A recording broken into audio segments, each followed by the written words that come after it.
aku. Kembali di ayatnya yang pertama daripada Mazmur yang ke-26, dikatakan di situ, berilah keadilan kepadaku ya Tuhan, sebab aku telah hidup dalam ketulusan. Ayat yang ke-11 diulangi lagi, tetapi aku ini hidup dalam ketulusan. Bebaskanlah aku dan kasihanilah aku. Puji Tuhan, saudara sekalian, kalau pada minggu yang lalu kita merenungkan firman Tuhan, yaitu kita merenungkan iman yang mengalahkan ketakutan. Dan saat sore ini kita akan melihat daripada Mazmur yang ke-26, ayat yang pertama sampai ayat yang ke-12 ini, secara garis besar kita mendapat satu pelajaran untuk kita renungkan bersama, yaitu iman yang tulus. Ya. Kalau pada minggu yang kemarin, iman yang mengalahkan ketakutan. Saat ini kita renungkan iman yang tulus. Pada saat minggu kemarin kita sudah mendengar firman Tuhan, kita sudah tahu bagaimana kita mengaplikasikan iman dalam hidup kita, sehingga ketakutan-ketakutan yang muncul dan yang ada di sekitar kehidupan kita dalam dunia ini tidak sampai mempengaruhi langkah-langkah iman kita kepada Allah. Ya, hal-hal yang terjadi di tengah-tengah kehidupan dalam dunia ini tidak membuat kita menjadi takut dan tidak bisa berbuat apa-apa. Ya. Karena firman Tuhan berkata dengan jelas dalam 1 Timotius, katakan bahwa Allah mengaruniakan kepada kita bukan roh ketakutan, tetapi roh yang memberikan kekuatan. Haleluya. Ya, roh yang memberikan kekuatan, roh yang memampukan kita untuk memanggil Allah kita Abba ya Bapa. Bukan roh ketakutan. Berarti sebagai orang yang beriman kepada Yesus Kristus, kita diperlengkapi oleh roh yang daripada Allah yang memberikan kekuatan kepada kita. Nah, saat kita menghadapi dan menjalani kehidupan ini, kita berkata, oke, aku bersyukur kan aku dilengkapi dengan Roh Kudus yang memampukan aku untuk menjalani kehidupan ini. Nah, saat kita menjalani kehidupan ini sendiri, roh yang daripada Allah yang membebaskan kita daripada rasa takut, kita perlu pelihara dengan cara bagaimana? Dengan ketulusan kita. Ya. Dengan ketulusan kita. Berarti hati kita, jiwa kita, roh kita serahkan sepenuhnya ke dalam tangan kekuatan kuasa Tuhan. Karena itu kalau kita perhatikan pada ayatnya yang kedua daripada Mazmur yang ke-26, saya mengajak kepada setiap kita, beranikah kita mengucapkan kembali, membaca kembali ayat ini bersama-sama. Ya, Anda yang ada di rumah dan kita yang ada di dalam rumah Tuhan tempat ini, yuk kita akan, kalau kita mempunyai iman yang tulus kepada Tuhan, maka ayat yang kedua ini tidak akan ragu-ragu untuk kita baca, kita ucapkan daripada mulut kita masing-masing. Yuk kita sama-sama baca. 2, 3. Ujilah aku ya Tuhan, dan cobalah aku, selidikilah hati batinku dan hatiku. Ya, saudara sekalian, berani enggak? Kita kata Tuhan, sekarang Tuhan aku menghadapi dalam kehidupan ini, supaya aku benar-benar mempunyai iman yang tulus kepada Tuhan. Maka segala sesuatu yang aku harus hadapi yang seizin daripada Tuhan. Ya, dengan kita menyadari bahwa segala persoalan yang ada dalam kehidupan kita itu bukannya Allah tidak tahu, Allah tahu. Dan Allah izinkan. Ya. Kenapa Allah izinkan? Sungguh sekalian, Ayub berkata, saat aku diuji oleh Allah, supaya apa? Supaya aku timbul bagikan emas yang murni. Ya, emas yang murni. Ayub tidak lari daripada kenyataan persoalan yang harus dihadapi dalam kehidupannya. Ya. Bahkan dia menyadari, oke, aku saat ini menghadapi satu kesulitan yang luar biasa. Ya. Tetapi aku tahu bahwa aku sedang diuji sama Tuhan supaya Tuhan menemukan iman yang tulus, iman yang murni. Ya. Nah, kalau kita sudah terbuka kepada Tuhan, Tuhan aku mau untuk tetap melangkah dengan iman yang tulus, iman yang murni kepada Allah. Dan aku tidak akan kesana kemari. Dengan satu hal yang kita dapat lakukan, untuk kita tunjukkan dalam kehidupan kita supaya orang-orang yang beriman kepada Tuhan dengan hati yang tulus. Dikatakan sekali lagi pada ayat yang pertama di Mazmur yang ke-26 itu dikatakan, berilah keadilan kepadaku ya Tuhan, sebab aku telah hidup dalam ketulusan. Kepada Tuhan aku percaya dengan tidak ragu-ragu.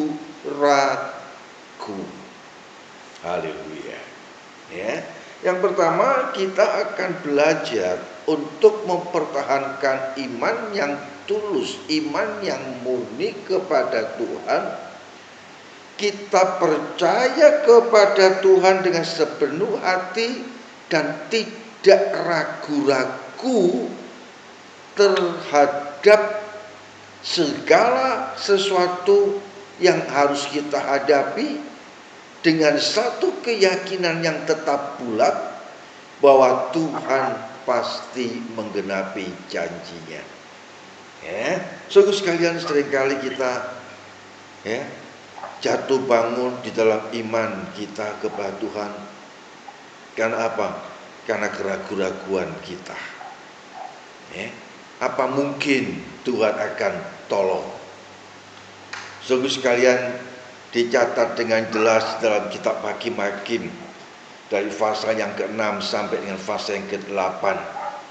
Ya, kalau pada minggu yang lalu kita melihat Hakim-Hakim juga, ya, tentang perjalanan daripada Deborah dan Barak. Dan saat ini kita melihat di Hakim-Hakim pasal yang ke-6 sampai pasal yang ke-8 kisah tentang seorang pahlawan yang bernama Gideon. Nah, kalau kita perhatikan saat itu bangsa Israel sedang menghadapi peperangan dengan orang-orang Midian, ya, dengan orang-orang yang mempunyai satu kekuatan yang luar biasa. Kemudian Allah berfirman, Allah memilih Gideon untuk memimpin bangsa Israel menghadapi orang-orang Midian maupun juga orang-orang Amalek. Nah, saat pertama kali Gideon dipanggil sama Tuhan, Gideon memberikan pengumuman kepada seluruh bangsa Israel, siapa yang mau ikut maju berperang. Dikatakan di dalam kitab Hakim-Hakim pasal yang ke-6 itu sendiri kita melihat, yaitu pada pasal yang ke-7, di mana dicatat di situ 3 kali sampai si Gideon berkata, menyampaikan firman Tuhan. Yang pertama, siapa yang ragu-ragu, pulang. Ya, pulang.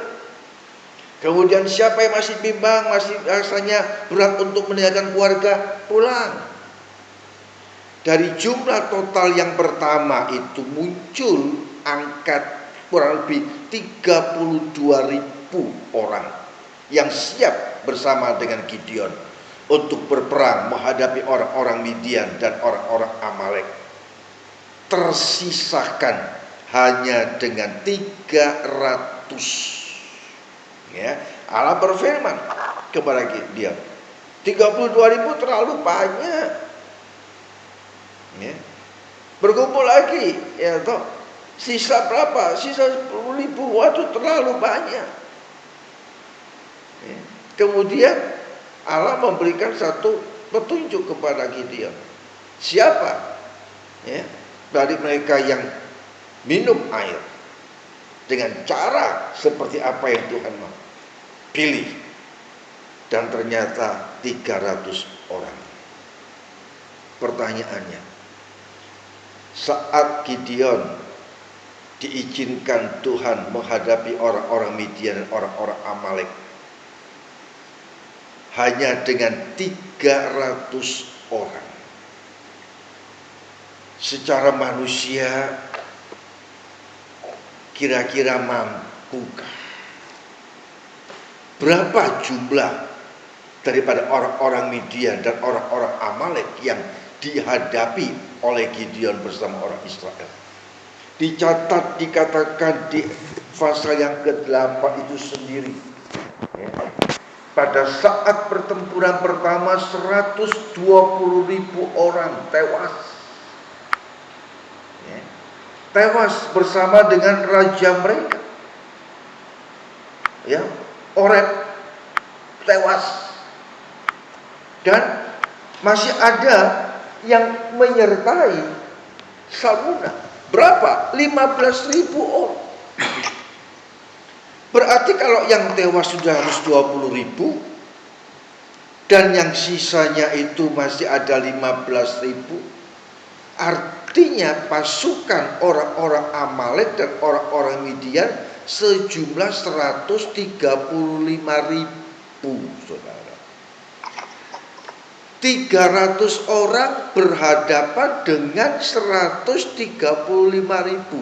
Secara matematik kita sebagai orang, manusia, kita hitung masuk akal nggak? Kira-kira nggak bisa dihitung. Nggak mungkin. Nggak mungkin. Ya. Masa dengan 300 orang kamu bisa mengalahkan sebanyak 135.000 orang? Kamu minoritas, gak punya kemampuan, gak punya kekuatan. Sehingga akhirnya apa? Keraguan-keraguan yang muncul untuk melangkah. Padahal Allah berfirman kepada Gideon dengan jelas dikatakan bahwa aku akan menyerahkan orang-orang Midian ke dalam tanganmu, orang-orang Amalek ke dalam tanganmu. Maka Gideon sekalipun secara lahiriah dia hanya didampingi 300 orang. Gideon berangkat tidak ragu sedikit pun akan janji Allah. Kalau Allah yang sudah berjanji, maka Allah yang akan menggenapi. Karena itu saudara sekalian, Allah yang kita sembah adalah Allah yang hidup, Allah yang penuh kuasa, Allah yang berjanji tidak akan meninggalkan kita sebagai yatim piatu. Yaitu Allah yang memperlengkapi setiap kita dengan kekuatan daripada Roh Kudus. Yaitu dengan kekuatan Roh Kudus yang Allah karuniakan dalam kehidupan kita, mari kita mau melangkah menghadapi kenyataan dalam kehidupan ini dengan tidak ragu sedikit pun akan janji Allah untuk kita nikmati dalam kehidupan kita. Haleluya. Ya. Dan kalau dicatat dalam Hakim-Hakim pasal yang ke-6 sampai yang ke-8, akhirnya ya, semua musuh orang-orang Midian dan orang-orang Amalek yang berperang dengan orang Israel, mereka semuanya dikalahkan. Ya, dikalahkan. Kenapa? Karena Allah memberkati, Allah menyertai Gideon, Allah memberkati bangsa Israel. Kalau Allah sudah memimpin, memberkatkan sesuatu yang luar biasa kepada Gideon dan bangsa Israel pada saat itu, Allah yang sama juga, ya, yang kita sembah saat sore hari ini, yang tetap tetap dengan kuasanya, tetap ingat akan janjinya, maka Allah yang sama itu pula lah yang akan membantu kita, ya, untuk kita tetap berjalan dalam terang firman Tuhan dengan iman yang tulus, tidak ragu sedikit pun, ya. Itu yang pertama. Yang kedua, saudara sekalian, dikatakan kalau kita perhatikan pada ayat yang ketiga daripada Mazmur yang ke-26, sebab mataku tertuju pada kasih setiamu dan aku hidup dalam kebenaranmu. Haleluya. Ya. Mataku tertuju kepada kasih setia Tuhan. Di sini kita diajarkan oleh firman Tuhan, mari kita mau fokus kepada apa yang menjadi rencana Tuhan dalam kehidupan kita. Tetapi seringkali yang menjadi persoalan, kita minder. Ya. Kalau yang pertama itu, jangan sampai kita ragu-ragu. Kenapa? Karena dengan orang yang sedikit, ya, cuma 300 orang yang menyertai Gideon menghadapi orang-orang Amalek, menghadapi orang-orang Midian. Tetapi tangan Allah menyertai. Sehingga akhirnya dengan 300 orang Gideon mampu untuk mengalahkan orang-orang Midian dan orang-orang Amalek. Ya, karena itu tidak ragu-ragu. Dan yang kedua kita melihat di sini dikatakan bahwa sebab mataku tertuju pada kasih setiamu. Kita diajarkan oleh firman Tuhan untuk kita tidak usah merasa minder. Ya, seringkali kita ini kurang percaya diri, gitu. Merasa aduh, aku tidak mampu. Cuma dengan segini apakah aku mampu? Sungguh sekali. Saat kita fokus kepada Tuhan, Allah pembela kita, maka Allah yang akan nyatakan kuasa, kasih dan anugerahnya kepada kita. Ingat bukan yang dicatat oleh firman Tuhan, bagaimana Yesus mendidik kepada murid-muridnya yang memberi makan 5.000 orang laki-laki di luar kaum wanita dan anak-anak. Artinya lebih daripada 5.000 orang. Dengan berapa banyak yang mereka ada dalam tangan mereka? Cuma dengan 2 ekor ikan dan 5 ketul roti. Ya, 5 roti dan 2 ikan. Yang dibawa oleh siapa?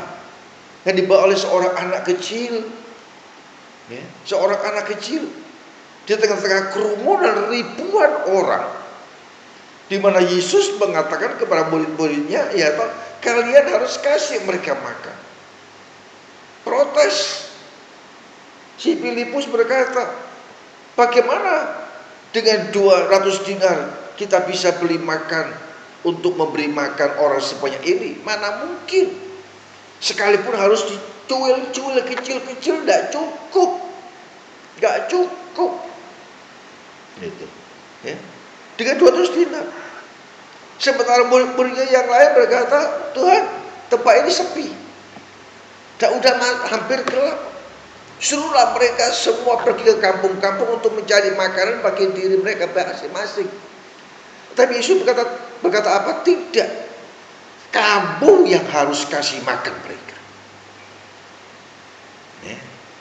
Dan salah seorang murid daripada Tuhan Yesus yaitu yang bernama Andreas, dia datang dan berkata sama Yesus, di sini ada seorang anak kecil yang membawa bekal 5 roti dan 2 ikan. Ya, apa Yesus katakan? Bawa kemari. Ya, setelah 5 roti dan 2 ikan itu diserahkan dalam tangan Tuhan. Kemudian apa yang Yesus lakukan? Yesus berkata kepada murid-muridnya, suruhlah orang pada itu duduk berkelompok-kelompok. Ya, ada yang 10, ada yang 50, ada yang 100 berkelompok-kelompok. Ya. Kemudian apa yang Yesus lakukan? Yesus menerima 5 roti itu dan 2 ikan itu, kemudian diangkat ke atas dan berdoa, memohon berkat daripada Allah. Kemudian Yesus memecah-mecahkan roti dan mengisinya kepada bakul-bakul yang dipegang sama murid-muridnya sebanyak 12 murid, yaitu diisi semua dengan roti yang dipecah-pecahkan, gak berhenti-berhenti, yaitu sampai penuh. Yaitu bakul itu penuh, dikelilingkan, diberikan kepada orang-orang yang makan. Yaitu mereka sudah makan, yaitu ini bakul udah habis, rotinya dikembalikan lagi. Yesus masih terus memecah roti, memecahkan roti terus. Sampai 5.000 orang laki-laki, tidak termasuk perempuan dan anak-anak, semua mereka makan dengan kenyang. Dan masih ada sisa 12 bakul. Ya. Dari mana sumbernya? Cuma 5 roti dan 2 ikan. Secara manusia masuk akal enggak? Gak masuk. Seringkali kita merasa minder. Kenapa? Karena aku cuma punyanya ini. Aku tidak punya seperti orang-orang lain. Waduh, yaitu dengan segala kekayaannya, dengan segala sesuatu kemewahannya, mereka bisa membanggakan. Dan kita berpikir, oh otomatis kalau mereka udah berlimpah, maka mereka tidak akan kekurangan. Dan mereka pasti akan hidup dengan sejahtera. Tidak menjadi jaminan. Bukan jaminan. Ya, bukan jaminan. Jaminan kita hidup dengan tenang, dengan sejahtera, dengan damai, apabila mata kita tetap tertuju kepada Allah. Ya, bukan tertuju kepada apa yang ada di dalam tangan kita. Semuanya serba terbatas. Ya, semuanya serba, segala sesuatunya ya sudah. Ya, toh? Dan setelah kita menerima dan apa yang ada dalam tangan kita itu yang terbatas itu sendiri, kita dengan iman yang tetap tulus kepada Tuhan, mengucap syukur atau kita berkeluh kesah. Sekali lagi, dengan segala sesuatu yang ada di tangan kita, yang kita betulkan, aduh gak cukup, kok sedikit banget. Apa yang kita lakukan? Dengan iman kita yang dikatakan aku punya iman yang tulus, adakah aku mengucap syukur untuk berkat yang Tuhan limpahkan untuk ada di dalam tangan kita untuk kita nikmati? Saudara sekalian, banyak kesaksian bagaimana Tuhan memelihara. Ya. Kami pun juga sebagai hamba Tuhan di masa pandemi ini, waduh luar biasa. Luar biasa. Ya. Teman-teman hamba-hamba Tuhan, ya, mereka saling bertanya begini-begitu. Saya katakan, saya bersyukur kepada Tuhan, saya boleh menikmati penggenapan janji firman Tuhan. Dan mereka tanya, janji firman Tuhan bagaimana? Janji firman Tuhan, bagaimana Tuhan memelihara Nabi Elia pada saat kekeringan, tidak turun hujan, berada di tepi sungai Kerit. Yang memelihara siapa? Tuhan melalui seekor burung gagak. Setiap pagi kirim roti dan kirim daging. Ya, setiap pagi, setiap sore dikirimi. Ya, Elia menerima. Elia bersyukur. Ya, dan bukan hanya sampai di situ. Elia pun juga dipelihara dengan seorang janda yang miskin, bukan janda yang kaya, ya, janda yang miskin. Gitu. Tetapi Tuhan memelihara dengan cara yang luar biasa. Sungguh sekalian, saya katakan, saya sedang mengalami penggenapan firman Tuhan. Kalau Tuhan memelihara Nabi Elia pada saat itu, saya sekeluarga sebagai hamba Tuhan menikmati Tuhan memelihara. Walaupun memang secara manusia kadang-kadang kita berhitung, kemudian kalau sudah hitung-hitungannya muncul, angka-angkanya muncul, kemudian melihat kenyataan yang ada di tangan nggak cocok, Akhirnya kita rasa, aduh iya ya, kok tidak seperti ini, nggak seperti itu. Mari saudara, kita mau belajar. Hitung-hitungan di atas kertas boleh ada, angka-angka di atas kertas ada, ya. Mungkin Anda mencatat, ya, pengeluaran 1 bulan, belanja ini. Sekira-kira 1 bulan diperlukan dana sekian, ya, tetapi kenyataan yang ada di tangan Anda, ya, dan di tangan saya tidak sesuai nominal yang ada yang diperlukan, jauh lebih kecil. Bagaimana kita? Apa yang kita akan lakukan? Tetap kita mengucap syukur kepada Tuhan? Tetap kita tampil sebagai pemenang? Karena apa? Karena firman Tuhan berkata bahwa Allah memberi kepada kita bukan hanya roh ketakutan, tetapi roh yang memberikan kepada kita kemenangan. Ya. Syukur kepada Allah yang senantiasa memberikan kepada kita kemenangan. Gitu. Berarti kita menikmati kemenangan demi kemenangan bersama dengan Tuhan, walaupun cuma punya 5 roti dan 2 ikan. Mari saudara, ya, kita nggak sampai nggak usah kalut, nggak usah bingung. Tetap fokus kepada Tuhan. Tetap memandang sepenuh kepada salib Kristus yang membebaskan kita dari segala tuntutan hukum dosa. Kita menikmati kemerdekaan, kita menikmati kemenangan, kita menikmati bagaimana Allah memelihara kita.